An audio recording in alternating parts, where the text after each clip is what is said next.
Hey,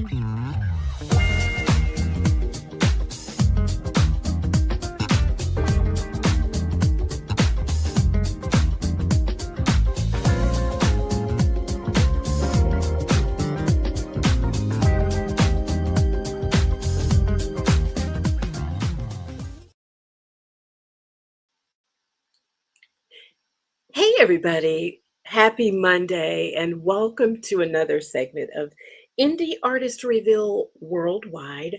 I hope everybody had a great weekend. Never long enough, but just enough to make you ready for the next one. Yes? So, listen, I want Facebook immediately. I want you to get your handhelds and I want you to start sharing and inviting, tagging people, letting them know, hey, Indie Artist Reveal Worldwide is on the air. And we've got a power packed show tonight, just like we do every Monday. Our friend Troy Saunders from Bass Entertainment is here. And just glad to have him back this week. And our special guest, Tony Pruden.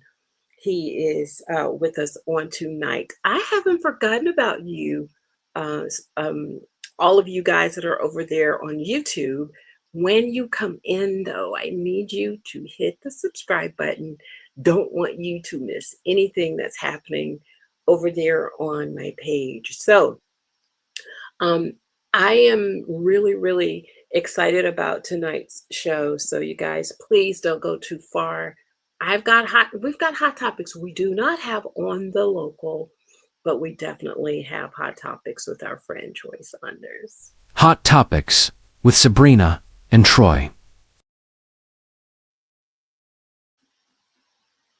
Hey, Troy.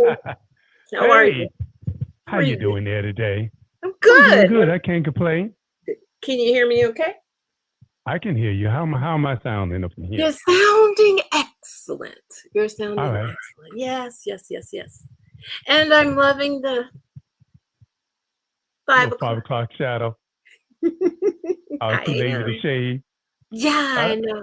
I don't know if it looks like a 5 o'clock shadow or look like I need some lotion because it's all white.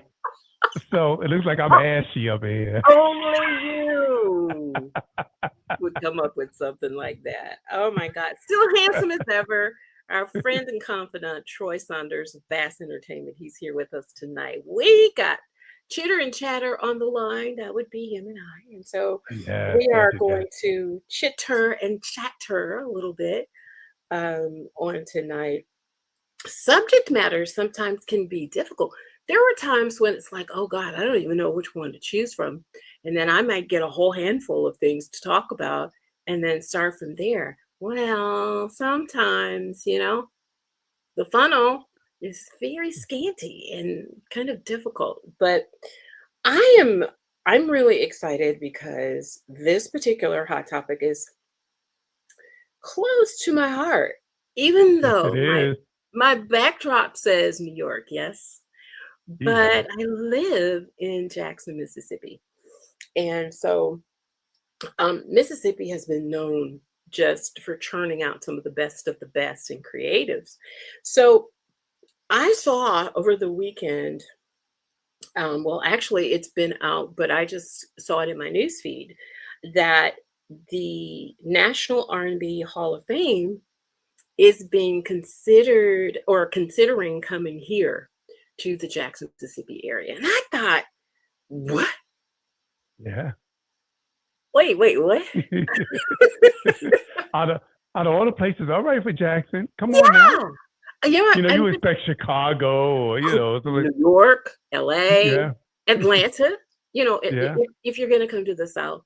But, some people would say, well, I don't know about Mississippi. Why would somebody consider Jackson, Mississippi? Well, I can tell you that Mississippi is like widely recognized as the birthplace of American music. You can look it up. You can Google it. And it just has deep roots of like blues and gospel and soul. And I'll tell people that all the time because sometimes the smooth jazz artists will say, I have Atlanta on my calendar or my schedule. I have like Alabama, Birmingham on my tour schedule, but I don't have Jackson, Mississippi. And I'll tell them, well, one of the reasons could be is that, we have deep roots in blues and gospel. So Right. if you were a gospel artist, put it on the Yeah. calendar, baby. Yeah, yeah, Yeah. yeah, Yeah. yeah. So I think that those are two top reasons. But we have I think we're rich in history and culture and music, and we just align, I think, with the Hall of Fame. So to me, I think those could satisfy as enough whys. But also, Jackson, I think having a Jackson location would connect visitors, I think, to a broader story of Yeah. Black music, and the Yeah. elevation of Black music. So I I, agree. I And the, like you said, origin. yes, You know. You know. Mhm. We. I mean, let's call it. We Yeah, come from. We talk about from slavery days and all that type of stuff, and yep, how it evolved from slavery days into blues and country, and then into rock and roll and R&B and jazz. I mean, it all stemmed from the music that we created in right, bondage. right, You know? exactly. And, And it all started from the South, yeah, specifically yeah, Mississippi, if you will. yeah, Unfortunately, exactly. that part, but it is what it is. It's history, you know. Yeah, It's yeah. history. Some So, powers that be would like to erase history, but oh not God, as I long as know. we are living. It can't be erased. Nope, We will absolutely not not. be erased or silenced. Okay. No, absolutely, absolutely. And then some people don't even really know what the National R&B Hall of Fame really is or what its purpose is. But I learned that it's yeah. I mean, I know, but the Googled purpose is to preserve, celebrate, and honor the legacy of rhythm and blues music. Um, and part of the reason I think that we really need to grasp hold and make a big deal about is because it recognizes some of the performers who aren't recognized. They're so unsung. Do you know what I Yeah. mean? Yep. Yes. Yeah. And we have a lot of artists who come from Jackson, Mississippi. We got BB King. He came from, I think it was Indianola, Mississippi. Muddy Waters. He came from Rolling Fork. And then you got Bobby Rush. Can't forget Bobby Rush. He's a Mm-mm. Grammy Mm-mm. winning entrepreneur. So singer. I mean, who does not know Bobby Rush? Then you've got David Ruffin. He came from Oh Meridian, yeah. Mississippi. Yeah. And Cassandra Wilson. Wilson. She Yeah. came from Jackson. So, I mean, we've got tons and tons of evidence why Jackson, Mississippi should be on the map for being the location for it. And do you know we still have Malaco Records? Have you ever heard of Malaco Records? Vaguely. Go ahead, break It it is down for me. listen, Malaco is legendary. Most people will say, dang, if you know about blues, you really have to be a blues lover and a gospel or gospel lover. Those two were heavy hit genres were carried on Malaco Records heavily back in the day. Um, and also one of the things I love about Malaco Records, it was one of the biggest or is independent labels, do you know? And Mm-hmm. so they were alongside of some of these major labels and they were making it happen and they were turning out some of the best. So, we've got heritage here musically that most people don't even know about, you Yeah. see? So And it's good to bring it to the forefront. You know what I mean? We always know about, the Chicago and, like you said, the LA and Yep. Atlanta and New Yep. York and all those. But like you said, if you really want to get to the root of it, you got Yep. to go down south. You got to go to the South. That's it. Yeah. That's it, and that's all. As they say, that's it, and that's all. So I'm really, really excited about it. Um, and then on the cultural side, you know, I think, and we did talk about preserving the important piece of African American history. I think the cultural side is definitely needed. Um, and I just think it would elevate Jackson to start bringing in things that are historic, and that way it could push out the negative and bring in the positive, because there's such negative connotation. And when I see it in my news feed, I am constantly saying, the way to shut the mouth of the lion about negative things is to become successful. That's the only Yeah. way you can shut the mouth of the lion, Yeah.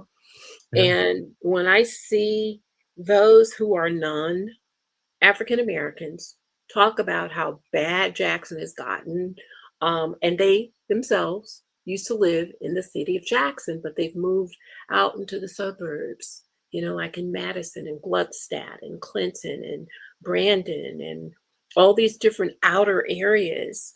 But they used to have, they were central. And then all of a sudden, we are just this bad city.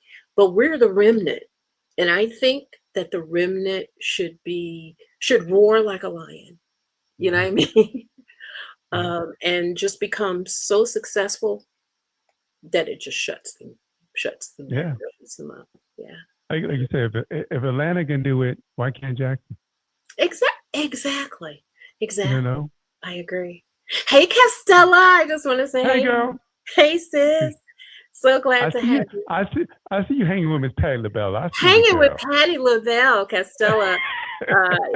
She said, "Oh my God, I have never been this nervous in my whole life. Oh my goodness." Oh, that was so funny. And I just read her story and I'm so happy for her. I really am happy. I love some Castella. I know. And I want to also say hello to Kimberly Funches Richardson, my sister and friend here. So glad to have you popping in. Castella said, "Oh my God, I know." It is amazing when you see people that you grew up watching. Like when I had, for instance, I had, many of you might not know this, but I had Castella is still freaking out over there, y'all. I have two platforms. One was called Legendary Hitmakers and Icons, and I think I've got to resurrect that. But on that platform, I had the Manhattans featuring Joe Austin. I had Nashi. I had Norman Brown. After Seven, I had all of these notables on the legendary side, and it was surreal. I'm telling you, it was surreal to sit there and have this dialogue with people that I'd grown up with, There's nothing quite like it. But now Castella took it to a whole other level, because she's sitting there going, with her camera. Yeah. Right. I know. It was just amazing. It was just amazing. And thank you, Castella. She said it was a great platform, and I appreciate it. I really am considering bringing life, resuscitating, if you will, that again. But it would just, oh God, I don't know. It would take a lot, but we'll see. We'll see. But Troy, yes, you and I tell you, these hot topics are, I'm always trying to think of something else in this dynamic that we can do. But you know what? I thought about when you were talking about the R&B Music Hall of Fame. I think about we need that, because, they have the Rock and Roll Hall of Fame, which I can't stand, because they want to call it Rock and Roll Hall of Fame, but leave Black people out of, when Black people created rock and roll. how you gonna leave out of something that we created? Come on now. So Well, we have our own platform highlighting our people. Yep. You know, we ain't got to be part of them and all that foolishness. No, we can have our own. And when I tell you I'm thrilled, I am super thrilled. But not only for writers and producers and what have you, but also on-air personalities, broadcasters, and all of that. It will be combined in the Hall of Fame here. And so I just hope things work out. Oh, that means Sabrina's going to be in there. Sabrina's going to be in the Hall of Fame, y'all. Because honestly, let me tell you guys something. And I know my guest, Tony, I know I'm coming, honey. I'm coming. We're going overboard. We're going overboard. And this is what happens when the conversation gets really good. I was talking with a new connection, and I'm super excited about that connection because let's just say they can make a phone call and move the needle like all the way over. Like say the needle is a quarter of the way, they'll move it 3/4 almost full, you know? And so I'm thankful to God for those types of connections. But the one thing one of the team members said to me, she knew of me, but she really wasn't, she'd heard of me, let's say that. And then when I started telling her how this all started in 2017 and the people that I just listed that I had interviewed, she says, wait a minute, wait. All those, if you take a list, those list of people, and we pitch it to blah, blah, blah. So this is like her becoming my I will have my own PR person, right? For my brand.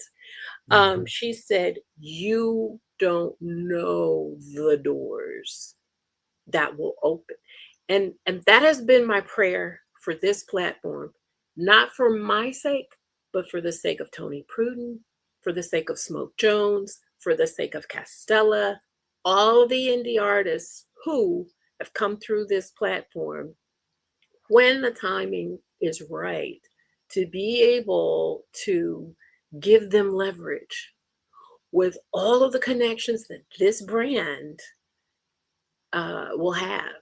And when I tell you, I sat in the middle of my bed in tears when she said, you need to stop working with it. She said, I know this is going to be a mouthful, but I would suggest, and I don't know how I'm going to do this. She said, you need to stop working with all of these indie artists and let me work on you for 6 months. What? I don't know, for 6 months. She's like, I'm telling you, by the time you re-enter, then you will be the queen of smooth jazz. And we will get you into entities, cruises and festivals, and you will be the point person for all the interviews and what have you. I didn't ask for this.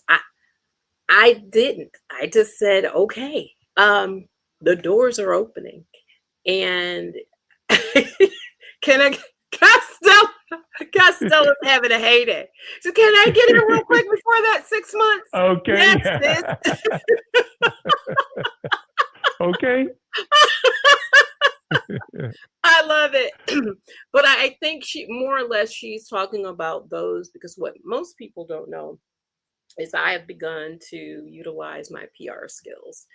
And I'm not just an interviewer. I help open doors and get artists connected back of house, whether it's magazine articles or interviews or any of that, And so that has been another skill set that I've implemented for the indie artist. So I think that's the part she's talking about, because everything that she will help build on my brand will then be poured into that skill set to help boost all of the open doors for the indie artists. So it's amazing, and I'm just grateful. And Castella says, "Gotta shoot my shot. Gotta shoot." And it's so well deserved. Thank you. We talking about 10 years going on here. Yeah. And that's it. So where I was going is she called me a trailblazer because in 2017, none of this stuff was really happening. I was like among the first to set the pace. Everything you guys are seeing now in vodcasts and podcasts, it is because I just followed what I heard the Lord tell me to do. And it was not for a money grab. It was for the love of the music and the love of the artist. Yeah. So thank you, Castella. I appreciate it. Yeah. So anyway, thank you guys for coming on in here. Yes, we have a special guest. We went over just a little. Yes, Tony. We went over just a little bit, but chitter and chatter, that's what we do. And I just love doing this with Troy Saunders.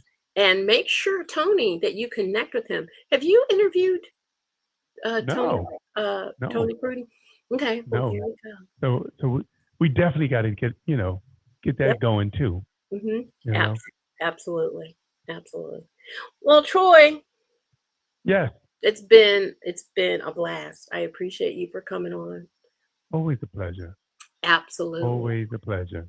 All right. Well, listen. Like I said, call me anytime, girl. Anytime. I'm right here. You're gonna be here next week. Well, I'll have to see about that. I'll have to tell you off camera, but we'll see. Okay. Yes, something is going on. But in any event, you're gonna stick around for the interview? Yes. Or do you have? Yeah, if you want me to stick around, I'm around. I'm not feeling too sleepy today. I think I can hang out a little bit. But hang out with us. We do appreciate it. All right, I'll be back with you in just a second. Okay. Listen, you guys, thanks so much for coming on board and checking us out on tonight. It's always a pleasure to sit and chat and share and chitter and chatter. So I didn't do my first break of the night, but that's okay. We've got another opportunity because then I'll do my drop-in intro for a very special guest, our featured artist of the night. It is Tony Pruden. He's got a new album out called Heavenly. I love it. I love all the graphics and all, but he will be the next face alongside of me that you will see. So you guys hang out. Don't go too far. We'll be back in just a little bit with our special guest, Tony Pruden, right here on Indie Artist Reveal Worldwide. The Music Note Boutique has returned, offering must-have lifestyle go-tos from Indie Artist Reveal Worldwide. Grab your Black is the New White mug, our 25-ounce hot-cold travel cup, and our classic teas, available in an array of colors. Get your essentials now. Visit us at etsy.com/shop/The Music Note Boutique. I'm Sabrina Taylor, creator and host of the indie platform Indie Artist Reveal Worldwide, where the artist shares their story and I premiere their latest release. Connect with Indie Artist Reveal Worldwide here, Mondays on Facebook and YouTube, 7:30 p.m. Central.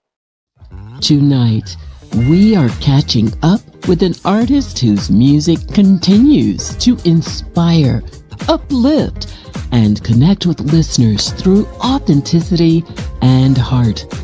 Singer-Songwriter and recording artist Tony Pruden returns to the platform to discuss his brand new album, Heavenly.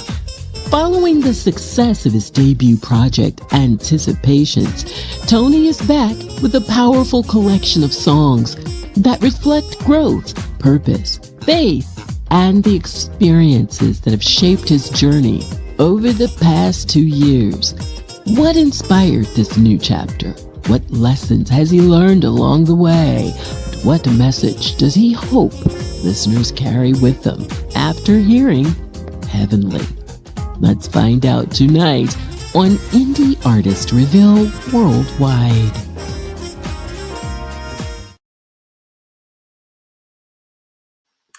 Hello there, Tony. Roy. How can you? Hey, Hi, how are you, Tony? I'm fine. Good, good. So good. Good to have you back, actually. This is not your first rodeo on Indie Artist Reveal Worldwide, and we are happy to have you back on board with us. Thank you so much for having me. Oh, it's a pleasure. It's a pleasure. Well, I want us to loosen up and kind of ride this pony, you know. Wow. Let's get this party started. It's such an honor to be able to share other independent artists with those who are watching, and sometimes it's just an inspirational thing. It's a learning moment. It's discovery.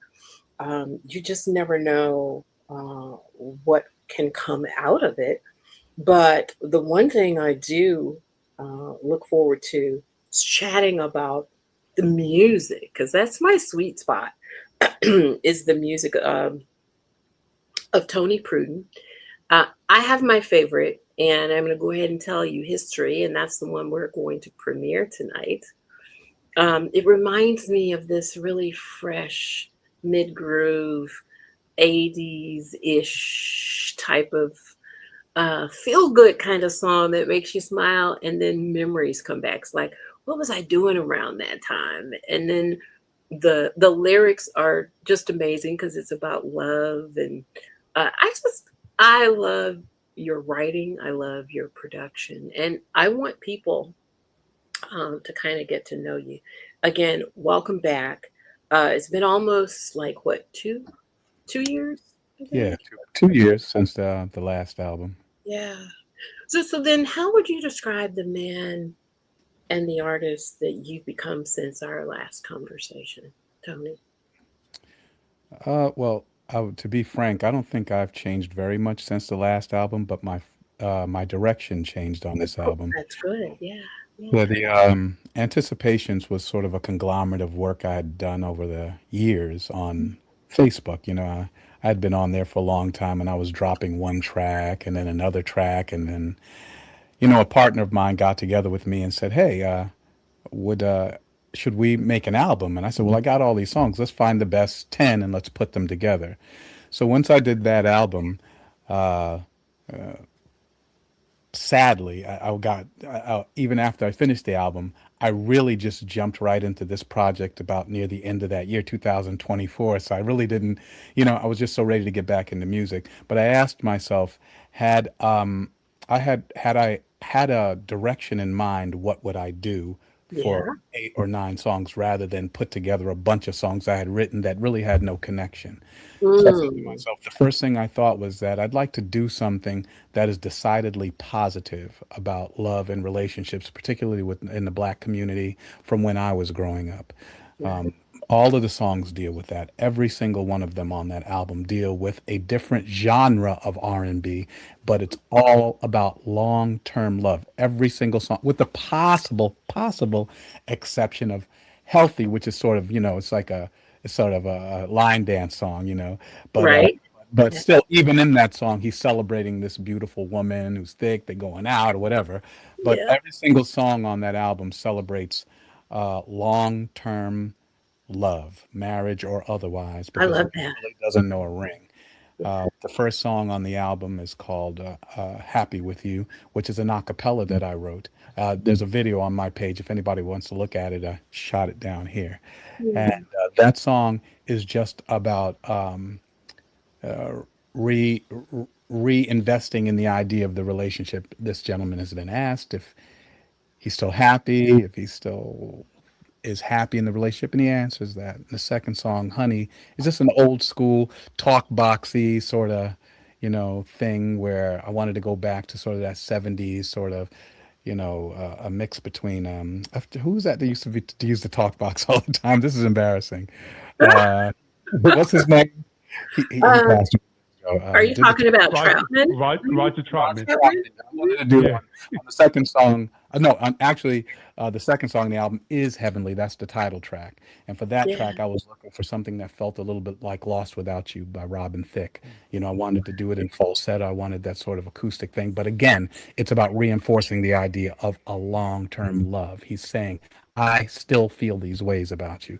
Then Wait a Right. minute, before you move on, before you I got some questions before you move on because I'm loving every one of those songs. That's why I was Yeah. excited about you coming. But I know there had to be a reason why Heavenly was given for that body of work.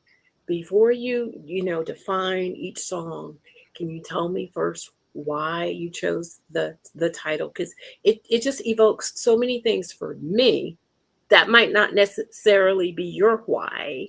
So can you share with the audience your why of the title of Heavenly?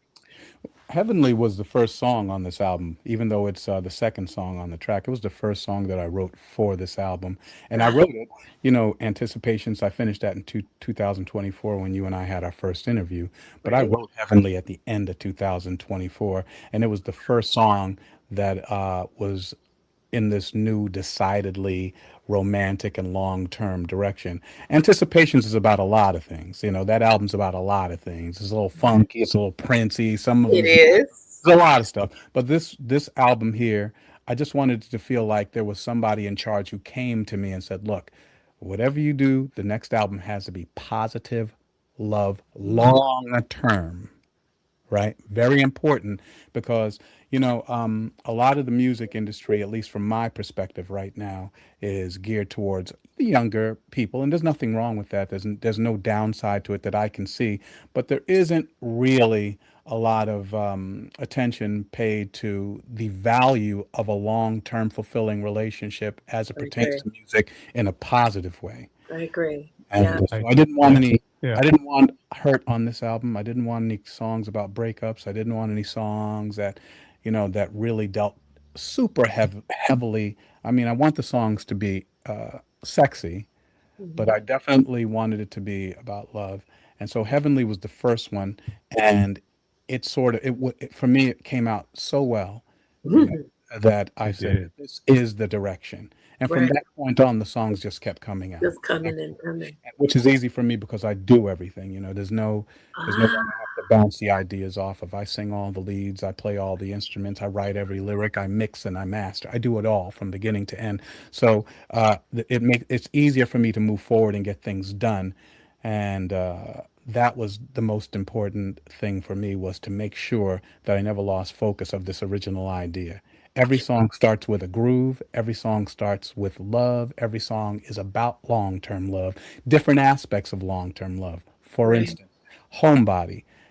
Everybody's been in a relationship with somebody for a long period of time where y'all don't go out anymore. Y'all go crack that liquor open, you make some food, you play old school music, and you dance all night, just y'all two together. And that's what Homebody's about. Ah, Again, but back to your question, Heavenly was the first song, and it motivated me in the sense that it let me know that I was going in the right direction. right direction. So, Yeah. so that was why it became the title track. So, um, the creative process for Heavenly. Sure. Did you find that was different this time Yeah, than definitely. I'm sorry for interrupting you. Go no, ahead. no, no, no. I just wanted to know if you thought it was if it was a different creative process between the two, and if you could share what your thoughts were between the difference in creativity between them. Well, if I'm being honest, there's a connective tissue between Heavenly and Anticipations. As I mentioned, Anticipations was a collection of songs over years, and some of them, since they had only been on Facebook, they were only like 1 minute long, so I had to figure out musical ways to complete them. That's right. I remember. Yeah. Remember, Yeah. Stronger was just a little 1 minute video clip that was on my page, and it went semi-viral. And now I've got to go figure out a way to make it 3 minutes long. So I don't want to try to figure out a different section of chords and a bridge and a change, but I had to dig into those areas to make a cohesive album out of songs I thought were the best ones, even if they were only 1 minute long. The opening track to that album, it was the same way. I had to figure out a way of finishing it, a bridge. I had great ideas, but they needed to be finished. And because those things were like being forged in a fire of completion, I had to get them done. They made me a lot more disciplined in creative and technical ways that made this new album just come right out. I Wow. mean, I Yeah. wasn't I wasn't as concerned of whether or not I was going to have cohesive songs musically, because I was able to take songs that I'd only heard one way and was able to push them in another direction. And so I had the confidence to just keep moving forward. To be frank, Now, the Hold on, go ahead. hold on just no, a no, minute. Absolutely. I'm trying to take all this in. I have a lot to say, obviously.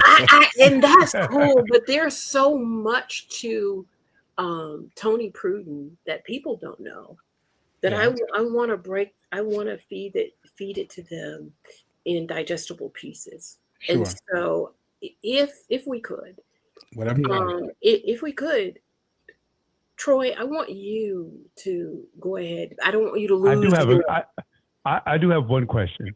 yeah. On the latest album, I probably got a bunch of questions. I got a question to ask right now. Go ahead. On the latest album, you go through different stages of R&B, from like doo-wop style, like the Yep. acapella. Then you Mhm. got the line dance with the fan, and see you hear that going up in there. I know. Then Oh, you listen. how do you? Oh my goodness. Okay. Yeah. Boy, I got to do my research. What you talking You're about? aficionado. Anyway, now when you have a song, how do Yes. you know which, like on this particular album, how do you know which song fits a particular style of R&B? Like, you can take one song and you can take one song and make it totally different, by just changing the chords or whatever to a different style of R&B. How did you know that this particular song that you wrote fit well with the particular R&B that you displayed in it? Do you get my I went question? to the masters, I was looking at R. Kelly and Luther Vandross for the song Mm. History. I was Mhm. like I said, Robin Thicke. I go to the like we all do. I'm certain, Sabrina, you have for your interviews that you have your heroes and broadcasters. Oh my God, yes. And I was taking for each one of these songs, I did not work alone. I worked with my heroes, whether they knew it or not. I went back to the songs. I listened to the guitar licks. I listened to the chord progressions. I listened to the way that they did their passing chords, for instance, the instruments they use, for instance, Mhm. the bending of the strings in History, for instance. I wanted to capture some of that stuff that I was hearing from the Weather Girls when they were doing their disco song. Some of that Mhm. energy wound up in History, for instance. So Wow. I don't know for a fact that I knew that these songs were fitting the genre, but I was using these other templates to guide me in the right direction so I could get where I needed to go. Gotcha. Homebody, if you listen to it, sounds like Tonight Is the Night. Yeah. It does. Ah, Exactly. yeah, that's It was good. I definitely Betty couldn't Wright. think of that for anything. Thank Yeah, you for Yeah, yeah. that's where that that's what it comes was. from. Yep. When I was So listening, I said, this sounds like Betty Wright right here. that's Uh-huh. right. That's where that idea came from. Is that I love that groove in that song and her telling her story about, and it felt like the energy that I wanted to go in for that particular thing. So that, Troy, is how I would that I went forward with the songs. The last track is interesting in that uh, I forget the name of the group, and I'm sorry I'm losing names, but there's this jazz song called Enchanted. I was watching Breaking Mhm. Bad, and Mhm. I listened to Enchanted, and I said, "That's my song, Helpless." So I wrote this. So the last track, Helpless, was inspired by that song, Enchanted. And so I listened to those chords and also some other songs from that genre and that time period, and it helped me to point me in the right direction.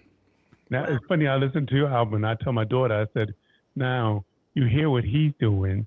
And then we play like Rick James and Tina Marie, Fire and Desire. Yep. And I was saying, this where Bruno Mars is getting his Ooh, stuff Right. from. yes. Okay. Yes. Yes.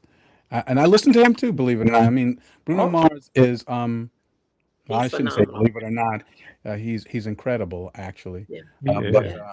he is such a masterful he's an ear guy, you know what I mean? And Mhm.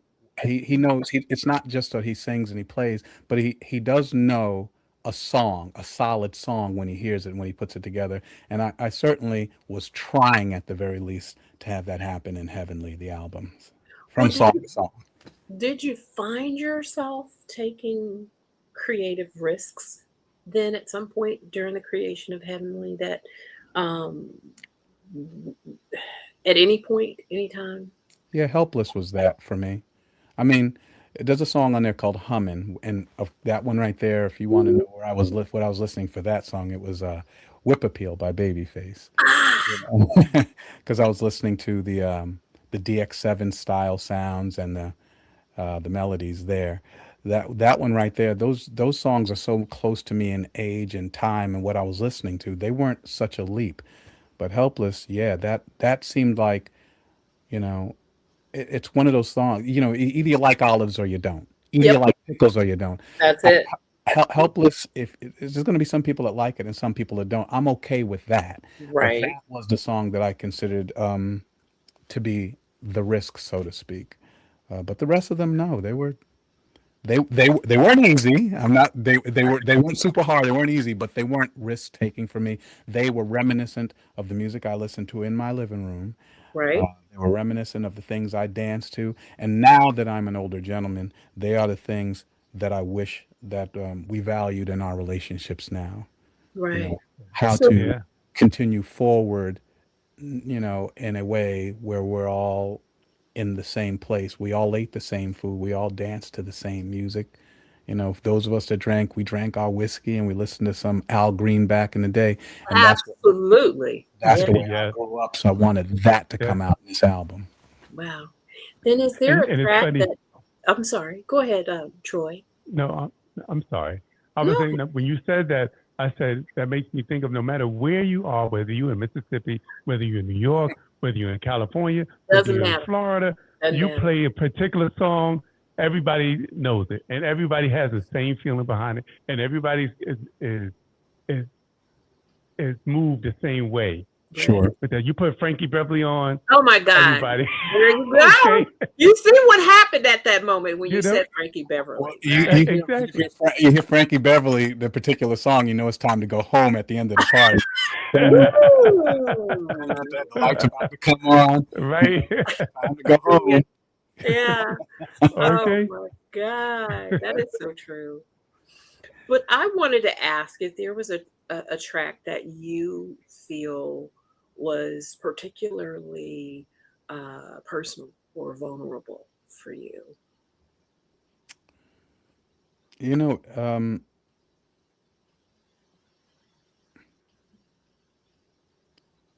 I'm thinking about that.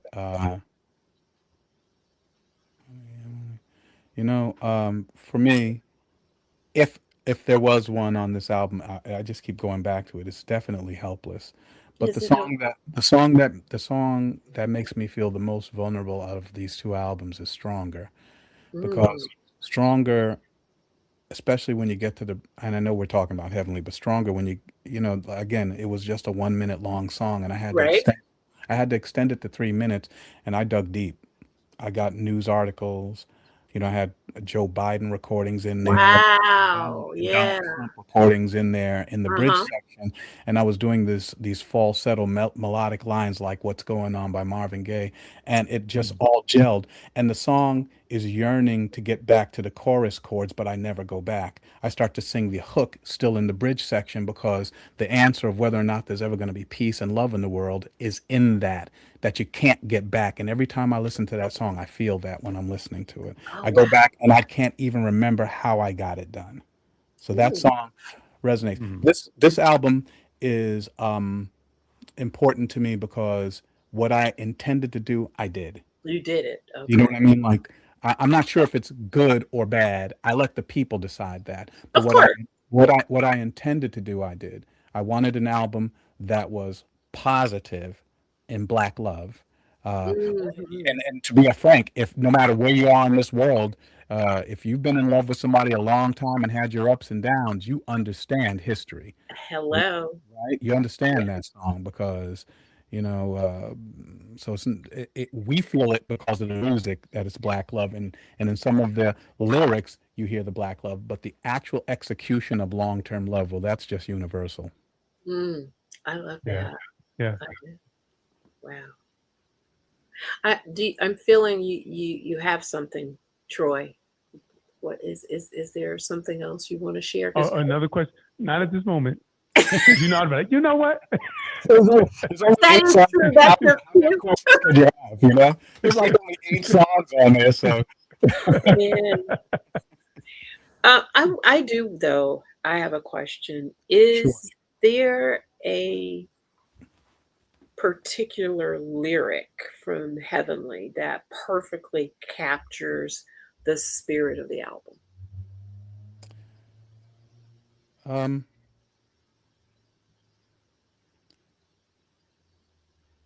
I think I revisit the same theme so often, even with different lyrics in there, that I think almost every single song, Hmm. except for probably "Helpless" Yeah. and have and "Healthy," probably are digging deep into it. I do a kind of an unorthodox bridge uh, in "Honey" that I love when I'm singing in that song, and I think in all of the songs, the most the part that musically gets to me Yes. musically is Okay. the bridge in "Honey." The bridge in "Honey" is not what people would normally do chord wise or Right. whatever melodically. But whenever I get to that point in the song, what I'm saying at that point, when the man is saying, I'm paraphrasing now because Go I don't ahead. have Yeah. my lyrics in front of me, but there's a point in the song where the guy is saying, "Look, it's you're the most beautiful person in this club. It's not these people's fault that they cannot keep up with you." Woo! So there's a bridge in there and the chords and it's all in falsetto that every time I hear it, I go, "That is hot." So Wow. that one right there. But that's more of a musical response than an No, emotional. but it's okay. Whether lyrically, I guess I could have included musically, but Sure. um, Yeah. those are the things that I love to hear. Matter of fact, there is a gentleman out of the UK who sent me music uh, to consider just pushing him as an artist over here in the US. Sure. And one of the things I feel I'm responsible for on the A&R side is because I know smooth jazz will and won't take certain things, Sure. that I don't let that get past me just because it's an artist's favorite thing or they were having a creative moment. My point is, uh, musically, as you did in Honey, he went now. The song itself is a classic um, smooth jazz song, and Mhm. I think it could fit perfectly in the watercolors format. Okay. But he did something very classical in the breakdown of the song. I Mhm. think that was Do you mean just classical as a genre of music? He did a classical arrangement. correct. Oh, wow. That's Yeah, interesting. How did you like it? I creatively it was good, Sure. but when you're sending something to a specific genre, Right. um, you got to be very careful because For that could make or Hmm. break them taking your song or kicking your song. no question. And I've had so many artists tell me, I sent this to such and such, and they said, well, I'm a guitarist and I wanted to do something kind of slightly edgy. And because it sounded like soft rock, they rejected it. But Wow. Yeah. that's the creative ability of the artist. But you have to realize the genre in which you are aiming at. So You I make a and good I point. shared that to say I think creativity, just letting it all go is really a good thing, especially if you're saying, now this song, I don't even want to send it to radio. I'm doing this out of the creativity in me. This is what I Sure. felt when I did this song. But if you are aiming at a specific genre, I think that you have to take into consideration all of these facets, you know? Um, Yes. See, to me, you're making one of the best points that I make with people that are other musicians. I've worked with a couple of them here recently, mhm, and I always ask them, what is your actual goal here?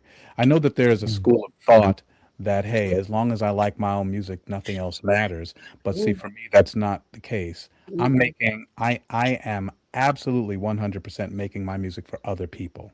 I Got have them in mind, it. right? So I want to make sure that um, not for other musicians like me. I'm making the music for the people that got to pick up their babies That's after right. work, the people that are on the bus, right? Rush hour. Rush hour, right? Yeah, yeah. They're getting their lunch and they just need a little break from That the workday. So I'm trying to make sure that I deliver a product to them that they are enjoying. And I am, in this world that we live in now, there's a lot more hubris than there's ever been before, in my opinion. And I still come from the school of humility and all those things. I tend to want my audience or the people or whoever they are on Facebook to make their own decisions about whether or not these songs are worth playing or picking up a CD. I'm just happy that there's now a level playing field where I can do that. But I'm still cognizant of the point you made, is that if I'm trying to make soul music, that Yep. there is a line, there is a barrier here. Correct. Yes, I am capable of making a hybrid. I can make a rock slash R&B song, but those are the barriers I set on this album for me from the jump. I'm going to make soul music about long-term love. If it ain't about that, I didn't write it. If it didn't have a groove, I didn't write it. You know Right. what I mean? If there wasn't a catchy, bouncy hook, as pop as that is, Yeah. I did not write it. I love that. Yeah. I love it. Intention to me is integral. But oh, No, go ahead. no, I was, but not to take away from those who want to Michelangelo it, No, you not at know, all. Nope. because if it just fits, so happen to fit into some type of format. Hey, some people are just out there like, yo, I want to do this music because this is what I feel in my heart. Of course. Yeah. And then, but don't look for it to go certain places. That's what I mean. Well, that's the Right. point right there. So Yeah. who is your audience, right? Right. And Right. if you're doing this, if you're on a creative bender, so to speak, right, and you want to try a bunch of different things, there, there is a lot of room out here in this wild west, right? You don't need 1 million people to love your song. Maybe you need just 500 That and part. them to come and pay, But the part of the business that is the business where they have put these broad, bright lines in the genre, and if you're choosing to deal with that aspect of the business, then you're going to have to get used to the idea that there are gatekeepers out there. Ooh, that Ooh, word has been definitely. coming up quite a bit And- over the last few weeks. The gatekeepers, Sure. and I get them, I get it, but we can't complain so much about the gatekeepers if we already, to some degree, we know the because to me it's just like a gatekeeper to me just signifies the political part or whatever that is about. Sure. We know what that is, and if we're going to be in that field, like it's like, and I've used this before, like you have a herd of cows, you open the gate and 90% of them all go to the right. Okay, you already know the road because it's been most traveled, right? Yeah. Sure. So if you go to the left and it's less traveled, to me, I think you're how do I say that? And I don't want to offend anybody, but your music is basically you're taking a chance, and I'm not saying don't take that chance, but you're taking a chance on that music going this way versus over here. You're taking a chance of it being picked up, to me, more so on this side because you are going the road less traveled. There's something different about you because you didn't decide to go this way. Sure. Do you know what I mean? Just Mhm. because the arrow is pointing this way doesn't mean it's the right way. Did you hear what I'm saying? And because Prince is an example, he said enough is enough. I've had it. You've had enough. You've taken enough from me. Now it is time for me to set my own stage. I'm done with Warner. I'm out of here, just like Drake did, dropped 3 albums in one night to satisfy his 400 million contract or whatever that was. And now he's independent and doing his own thing, such as it was with Prince. But those types of artists don't come around often because it's too risky. And again, for those who do, it's okay. That's what you do, and it I'm not here to throw stones, but what I am saying is there's a risk. You were talking about risks, Tony. But do you follow? Like Prince had to follow for a little bit. I mean, his stuff is that's old. not what I'm talking about. That's after. I said when he had enough. He had Right. enough of the same old, and it was like, okay, I can write, produce, I can play all the instruments. I am who I But am. he already had a following by that time. He had a following, and so at that I got point, it. This is my hot topic segment. don't you love it? See, that's what I'm saying.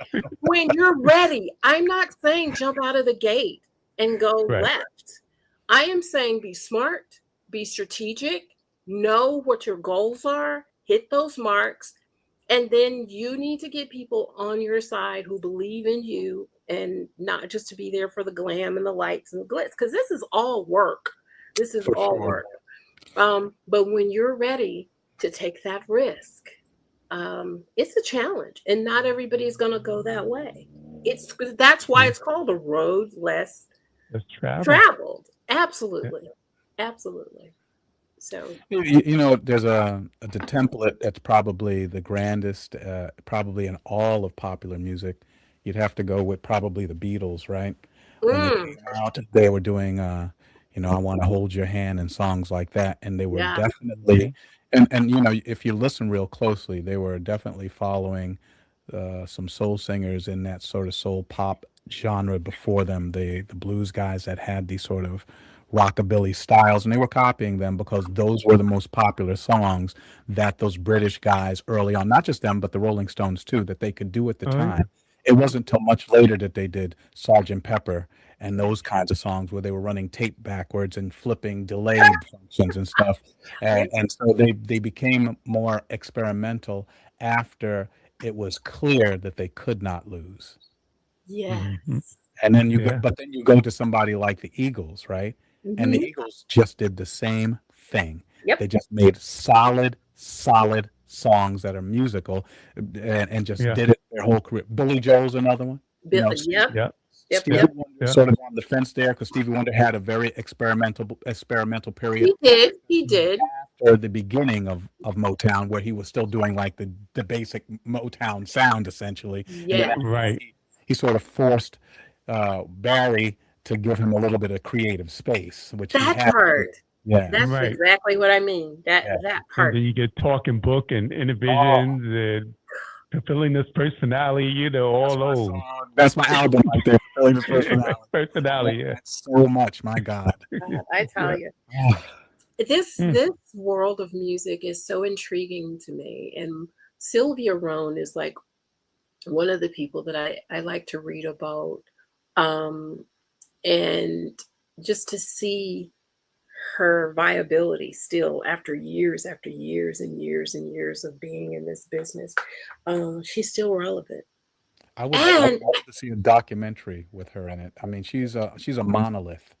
She's that just wasn't. I remember back earlier in the days when I was just writing, and my one of my friends, Jimmy Salvamini, great. He was discovered by Luther Vandross years ago. I would say, wasn't he discovered by Luther? I remember that. He's my little brother. We do our little. When we first got on Facebook, we just covered Christmas songs, and we did Temptation, Silent Night. That went viral too, by the way.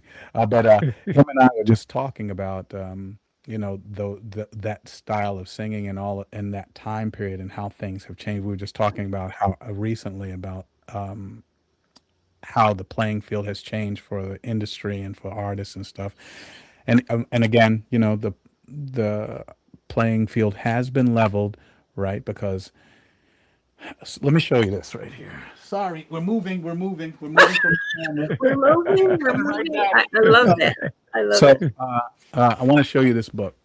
I'm sure it's backward here, but this is everything that you need to know about music by Donald S. Passman. I'm sure, Sabrina, you know who that is, I right? have that book. That's right. So this book right here gives you a very, very good explanation of why it is so important for artists to be realistic about their direction, who their Mhm. audience is, and how to monetize it, right? Right. Mhm. Uh, so if you have all these people on your page, or whether it's Instagram or Facebook, and you can get them to pay attention even for a little while, and you can Yep. give them something that they want, there Yep. is profitability there. But it's so hard for a lot of people to get away from that whole idea of, I'm going to get my big chance. I'm going to go out there to Motown. I'm going to dance on the step, and somebody's going to say you're a star and sign you up and all of that stuff. It's hard for people to get out of that idea, especially a lot of us older musicians, where we used to send our stuff to AR and A&R people, and they'd listen to it, and perhaps you get a budget. Most times you wouldn't, and those days are over now. Over. You can't. The budgets have changed. Oh, The budgets have changed. The record companies are not. They cannot monetize like they used to, so they make a lot less money traditionally. So, they have the 360 deal that came about, where they just, about that, right? yes, of course. Mhm. Everything. So that changed the way that any artist, especially there was an interview with Lizzo not too long ago, and Mhm. I forget where I saw it, but she was explaining how it's very difficult for her to make money selling actual records through the record company, of course. So just like you were saying with Drake and who else was it? You said Drake and somebody else. A Prince. Prince. Yeah, well, Prince, Prince was like the pioneer of this, right? Oh, yeah, they're the Yeah, pioneers. So they got away from the distribution of the record company, got independent distribution, and they became the record company. That part. Yep. Mhm. Mm-hmm. Mhm. That's it. That's it. Whew. But I you could. and, Oh, I'm sorry. Go ahead. and I was saying, you can forget about artists and development. Oh You yeah. know, there's none of that anymore. Forget about you. You got to come and be your whole package and everything. Matter of fact, you just got to be your A&R yourself. And You know? that's why it is so. It's such an honor. I don't take lightly. Such an honor for me to have artists who personally have connections with me, and they'll say, "I want to know what you think." Do you know what I mean? Because again, like you said, there are no A&Rs anymore. I mean, there are, but they don't function like they used to, right? Not at all. No. And when you have the heart of the artist in mind, even when you mean the best, sometimes they'll still get a little offended, and be a little disappointed. But better now than later. Is what I say. But I get those calls too. Exactly, and I just my heart is to just be that. And I know you and I are not the only ones who still have that passion for the independent artist, but it is just my heart to be that door, to be that voice, to be real with the artist, not just because I like them or they're friends of mine or whatever. If it ain't working, it ain't working. Because you asked me, if you don't like my answer, I'm sorry. That's my answer. I'm sticking with it. Okay. Right. Right. I have a question for both of you, right? So, okay. Mm-hmm. So it's particularly you, Sabrina, because Yeah. you are talking about artist representation here. Mm-hmm. What's your process for telling someone that they're not going to be, that your interests are not in their project, and that you're going to have to step aside, and how would you do it, Troy? Because a lot of people on Facebook and on social media, we put our stuff up there, and people are very kind, but you're not always getting the truth. They'll say, you live your dream, but they don't really, either they like your stuff or they don't. So I'm wondering how either of you two would deal with somebody that worked hard, but you know that you have to turn your back on a project because it's just not up to the standard that you were looking for. What would you do, Sabrina? I have had that conversation. Mm. And that artist walked away very upset. That's why I made the statement, you know. Um, it, and I shared it in the same words. You know, one thing I do know is when you are going to these charts that most artists are wanting to get on, and the goal is to get on them so that they can um, have leverage to get on festivals. And when they're going to venue owners, they don't say, oh, you don't have anything, because I've looked at your Spotify, your numbers are not there. And I looked at your social media and you don't have anything. I mean, I get it. Media Base and Billboard are those charts that all these artists will pay a really nice premium to get on, because it does boost you know, their viability. But herein is the thing: they're gatekeepers, whatever you want to call them. They're going to be there. You're going to pay your money and you're going to do what you're going to do. Some may say this isn't right, but I'm just sharing with you. I've seen too much of the politics where, you know, it's like feeding that big machine and you're having to start over every time. Oh, okay, that didn't work. Okay, and you just keep feeding and keep feeding. My thing is, when I look at projects like that I know you're gonna keep feeding that monster. I want to know, okay, what is your goal? Where are you headed musically? Where are you headed in your career? What do you have teams? I'm doing all this myself. And I think there's this pride sometimes that you have to deal with, and that's a whole other conversation. But I can hear it. I can't tell you why I have a golden ear. I just know that I do. And when it doesn't sync, when it doesn't feel good, when it just, because I was asked, I didn't volunteer to share this. When it doesn't work, I will take the liberty of sharing it with my team. Right. My team, I won't even tell them what I think. I want you to hear this and you give me your opinion. And 90% of the time, they will come back with the very same answers. So how do you have different people with the same answers, but now the person's upset because of the answers that you're getting? I didn't create this. I didn't even ask to be in that pool to have a view. I'm just doing this because you asked me. And so what I would then tell them is, listen, if you're really serious about this, hone the parts of you that's creating this deficit. You know, whether you need to go and work on your chops, whatever that deficit is, you need to go and work on it and come back. I'm not telling you to quit, but what I'm saying is everybody is not going to make it to number one. It is not going to happen. That might be cruel to say, but everybody's not going to make it. And there is a gatekeeper that will keep that suppressed to some degree. And I may be telling too much, but I've seen a lot. And I hate that I've seen so much, because what do you do with what you see? Those who trust you, they know you're not a money grabber. They know you're not there to sabotage them. You ask them, do you want the whole truth and nothing but the truth? So help me God, I'm going to tell you. And if you don't, please don't ask, because I'm going to tell you, it's not working in your favor sometimes. So the artist has to be mature. And yes, Castella says the gatekeepers are real. And she knows it. They are super real. They exist, and they exist for a reason, because there's money to be made in these spaces. And in order to keep that money coming, you've got to do what it takes to keep that money coming.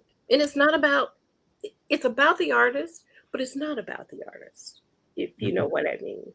So I don't want to say too much, because, you know, my stuff gets out everywhere, but I'm just telling you, since 2007, I've been in smooth jazz, and people have not heard about me until now, till 2017, when I came out, because of the passion. It was so great. I thought I was going to explode if I didn't in some way take what I've learned to help the independent artists. I was an independent artist.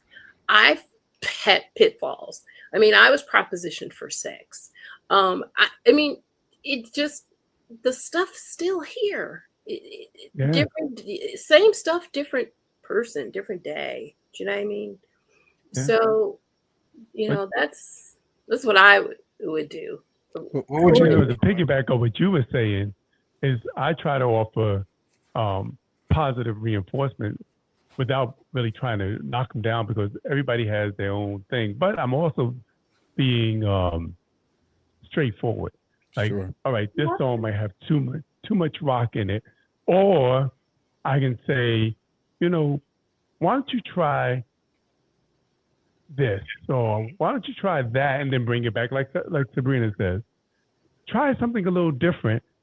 Maybe add something more to it. The song is too short or it's too long. Take that out of it. Correct. You know, that's right. You know, that's right. Like I told somebody the other day, I'm like, it sounds monotonous. It's just the same beat over and over. I've heard that too, again. Troy. I've heard it. You know? Yeah. Yeah. I'm like, that song put for a 10 minutes. Song is too long, man. Let me cut this down, boy. Very short. Oh, I love it. I love it. I was like, you got to put a change in there, something. Something. Hey, you know, right? Nobody's trying to give you no. You know Karen Bernard. I know you both know her. But me and her, we were sharing posting, and we were both like, hey, got to bring the bridge back because nobody's putting bridges in the song. Yeah. Like, what in the world? Yeah, everything's right. Oh, my God. I'm like, is the song over already? 1 minute and 30 seconds of the same beat, and you just singing the same hook over and over again. It's just, I've heard Where's the lyric? And, you know, there was one guy who sent me something, and I told him, I said, you're buying beats. Yes. And that's not going to work because it, like you said, Troy, it was monotonous. It was the same sound. It was boring me. I didn't tell him that, but I said, there's a monotony, and there's no breakdown. There's no bridge. I said, and these are the songs that capture the attention and the hearts of people. Yes. Whitney did it perfectly. People Bryson did it perfectly. Oh my God. Do you hear what I mean? Yeah. And these like, if ever you're in my arms again this time, you know, or I'm so into you, feel the fire. You see what I mean? People make you want to cry. Okay, you want to be crying. People straight to the heart, bro. I was playing that. Okay. That's music. Well, you know, last week on my show, I did nothing but People Bryson songs. I know you did, my friend. You have some on your I was looking at your posts on Instagram, and I saw some people up there I hadn't heard before, but they are dynamite. There's this one song. Is it called The Edge? The song. Oh yeah. I love that. Yeah. Isn't that bad? I love that song. Tone Sip. That's his name. Yeah. Yes. Yeah, that is a really nice song. I was like, this guy's got an ear. You got an ear. You know what to pick, man. Well, thank you. Thank you. I love that. I did my research too. Oh Lord, we haven't even played the premiere. This one, I tell you, these are the kinds of conversations that I adore. I really do. We don't have enough of them. But this is the reason that I'm so passionate. I can't help myself. I really cannot. And so my pastor used to tell me, Sabrina, you know, the things that you're passionate about that makes you want to like chew nails. Oh my goodness. That must be the thing for you to change. If it bothers you that bad, you know what I'm saying? You were put here, your purpose to make a change. And I thought about that one day because I can get indignant in some kind of way. But she is so right. And the flip side of that is she said, you know, and the other caveat to that is you have a way of uniting people, connecting people. And like Troy and you could have never told me that Troy and I would be in the same space. Because one day I just felt like, you know, we all have our thing. We've we've made our mark. We have our brands, but now we need to come together and show people we're not competition. He's my brother. I love him, and I don't mind sharing my stage because people know who I am. And I've made my space in this atmosphere as a trailblazer, and that has been difficult for me to say for a long, long, long, long time. But as I look back on it, truth is truth. You say what is, and so I just say I don't mind if we're like-minded. We gotta be like-minded people. I don't embrace everybody. If we're not on the same page, going in the same direction, my hat's off to you, and I just keep it moving. So, but I want to do the premiere, and it is a music visualizer. It's like a turntable from the day. I just thought that just would correspond so well with the song history. I'm saying it for the first time. Oh yeah, that's right, guys. He's never seen it. So it's just a visualizer of a turntable in it, and throughout the song, it's just moving, and your picture is right in the center of the album. So, but you guys tell me what you feel. I want the emojis and just share your comments. And of course, Tony, at the end of the night, he will go back and take a look at that and comment on it. We've got comments that are great. Thank you, Costello says, great conversation. And Troy can dress too. I was like, well, okay. Thank you, girl. Thank you, Costello. Costello is my sister. I love her. I'm telling you. Yeah. She's everything. So everybody, let's get that premiere on here for you guys to enjoy right here on Indie Artist Reveal Worldwide.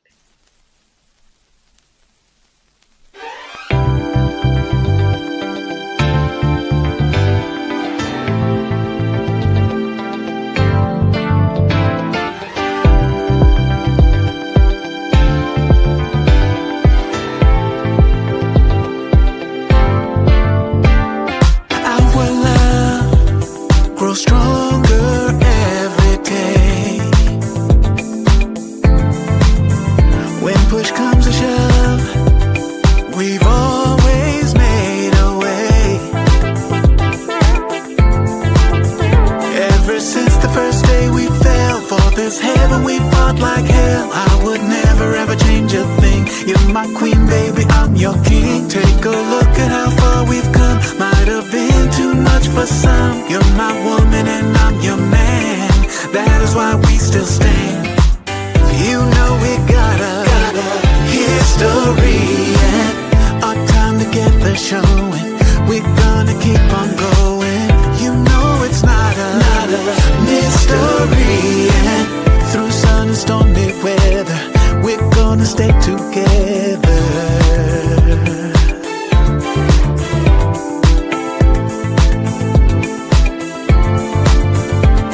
So much more than being lovers and friends.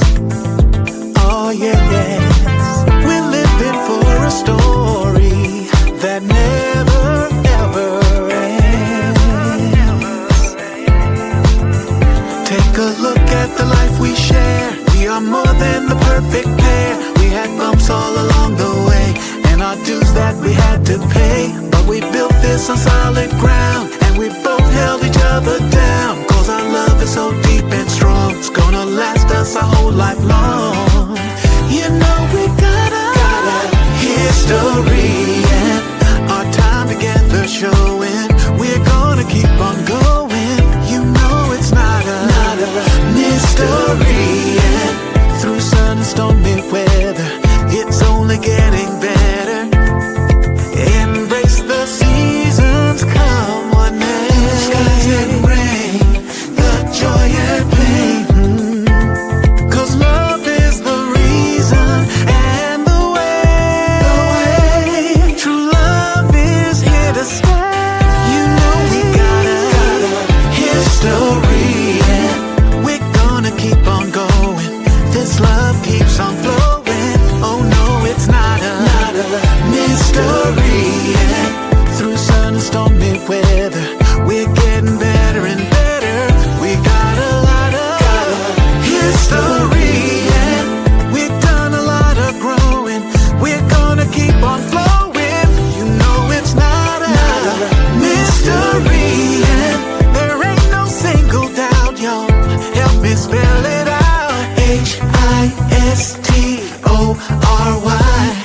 History. Oh yeah, yeah, yeah, yeah.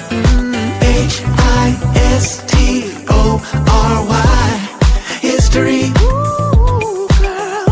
Oh yeah.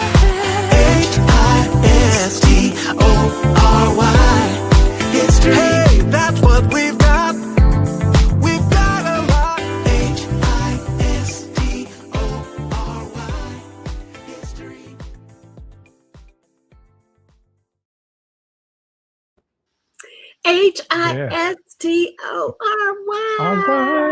History. I love it.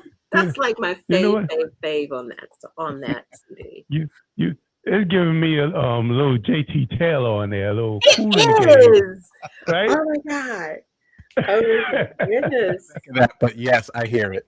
What was the inspiration for History? Actually, the genre was the inspiration first. You know, I wanted to do a disco soul song, you know, and I probably started writing the verses before the hook came, you know, because you know how it is. You're got a good groove going there. I've got the bass going. I got some guitar mutes in there, and I just started humming whatever was coming out of my mouth at the time. And then somehow it led up to History, so it made me go back and rewrite the lyrics to talk about what it is to have to be in love and stay in love with somebody a long time. And there's ups and there's downs. Yep. And the success is in that you stay together through all of it. So that's right. And that happened through most of the songs, you know. Homebody, I knew I wanted to write that. I knew I wanted to write a song about staying home, drinking with your girl all night. But yeah, that song, and like other songs, that you know, I start out with just a groove and a melody, and then eventually, since I'm in these barriers that it must be positive love, the song will start to write itself and hone itself, and then I go in and rewrite the lyrics to fit the idea. So, are you a homebody? I am. I love it. If you go down my Facebook page, I very rarely post pictures and all of those stuff. That's true. That is so true. Very. You're a difficult one to promote, my dear, because the pictures, I had to be. You had to go back.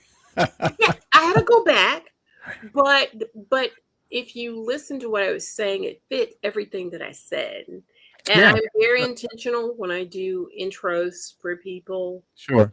I go all the way down to their page, and I had Smoke Jones was one of the ones who said, "Ooh, you took me back when I was with this certain group, and oh my God," he's like, "You really went through my stuff, didn't you?" I was like, "Yeah, I did." But it's you know, the craft is what I love, you know. I know, I can tell. Yeah. Tony, I can really tell. The attention aspect, I still have to get used to that. I'm not the most comfortable guy with all of that stuff. So yeah, because I mean, I've seen like pictures of you sitting outside in your backyard with your feet propped up, and you know you're under your umbrella, and I don't know what's behind the camera. You could be, you know, drinking on gin and juice. I don't know. I mean, I don't. He was. We got my little pergola up there. I know, but there's not a lot of other kinds of pictures, and so to me, that signals that you're really a private person. Yeah, and I get that. I mean, there's nothing wrong with that at all. It's just when it's not conducive really to promoting your music. I was gonna say, but when it comes to promoting and then being in music, what are you gonna do, Tony? I don't know. I'm doing the best I can. Well, you're doing a great job, for real. Well, I do everything. Again, I'm not the only one, of course. I do everything myself. I do my photo shoots. I shoot the videos. I write the songs. I do all that stuff. So that keeps me busy. But the whole part of saying to people I'm great, you know, or those kinds of things, I have a tough time with that. So I put the music up and I hope somebody likes it, basically. So what are you most grateful for in this season of your life? My family, you know, my grandkids, my wife,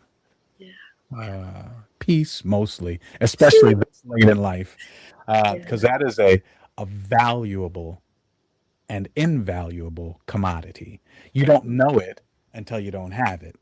that But when you're young, you have enough energy to lose it multiple times, you know. But I'm that 63 and I've lost it a lot and got it back, so I can't take it. then what brings you peace outside? Because I know music. Music brings you peace. I mean, anybody can tell that. No, it doesn't. It feels like it does. It Music feels is like a love affair, and that's what it is.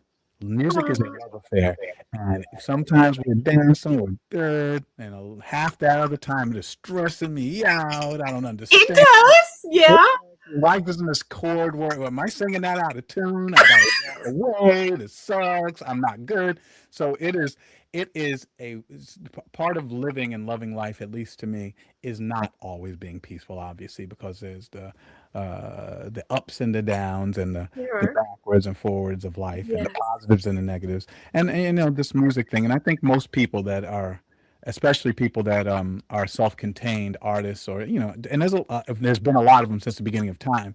I think Mhm. that the relationship with music is a personal one, and sometimes I've heard of Sting storming out of studios saying he can't sing. Michael Jackson too, you know, he used to do that sometimes as he got older. I He heard about that. frustrated about Mhm. the process of when he's recording vocals, he'd get very upset, and it's that because it's such an emotional connection, because you know one day this is an example of work you're going to have to present to people who you still want to love you, you know. True.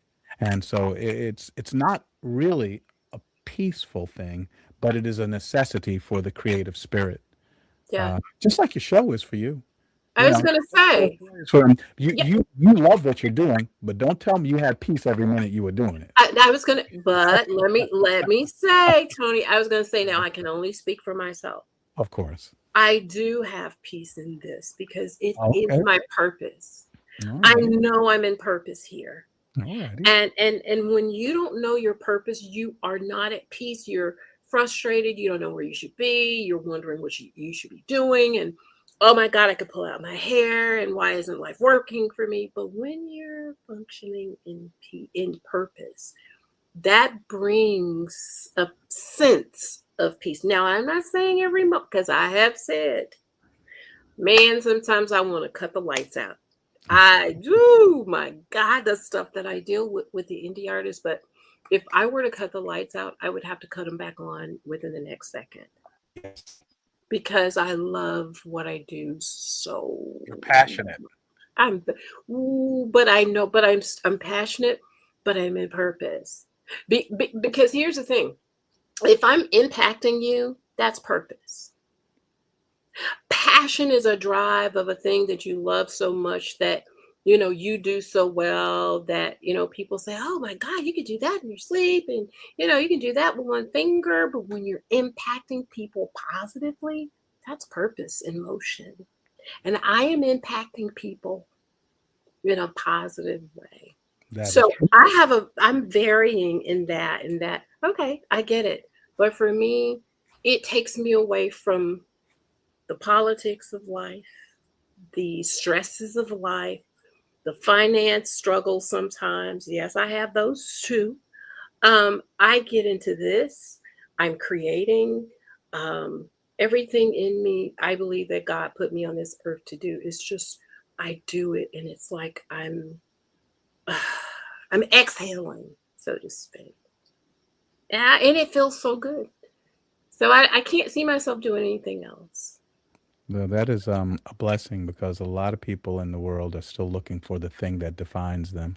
Ooh, Um, yes, yeah, and but exactly. but but that's it's not necessarily a negative thing to not No. know what defines you, because for a lot of people the journey is the point. You know, it's Mhm. just like with this album. Yes, the songs, they got finished, but the question for me was whether or not I'd be able to do it. To Ah, to not go and make another stronger, or to not make something yep. that was a hybrid, like you guys talked about making a hybrid song. Could I just Yeah, stay within these parameters? And that challenge, that journey became the thing for me, at least on this album. of course. Yeah. Of Uh, course. and now I'm taking a break. I already asked the missus this later this year if I could get a motorcycle, so I'd like that. Ah, that is That's for my beautiful. piece. That's for Listen, my what piece. kind? Is it a crotch rocket? Is it a Harley, or is I it want to a get what I've been talking about is getting a heritage softail, uh, probably used because these guys take very good care of their bikes and stuff. of But course. Of you course. know, in New York, the best day to ride, especially in Long Island, is on a nice Sunday morning. So I want to get out That's there and excellent. ride out there. So, but yeah, but as far as the music thing for me is a love affair. So there are times when it is peaceful, but most of the time it's work, just like I any get it. relationship. I Yeah. get it. Yeah. So before we close, anything you want to share or ask Troy? Him ask me. Troy, yeah. I said I Is got there here. anything you want to ask Tony before we close, Troy? Oh, wait a Oh, minute. we lost the sound. So I can't hear you at this point, Can you and hear us? you're not muted. Oh, Uh, he I he don't, needs if he checks if he looks at the microphone icon on the app, he might be able to reestablish his audio. we All still right. can't. There you There go. you go. Wait. What happened? Well, You I there? took it off of Roadcaster. All right. Am I on now? We hear you. We can hear you. Yeah. Yes. Okay. All right.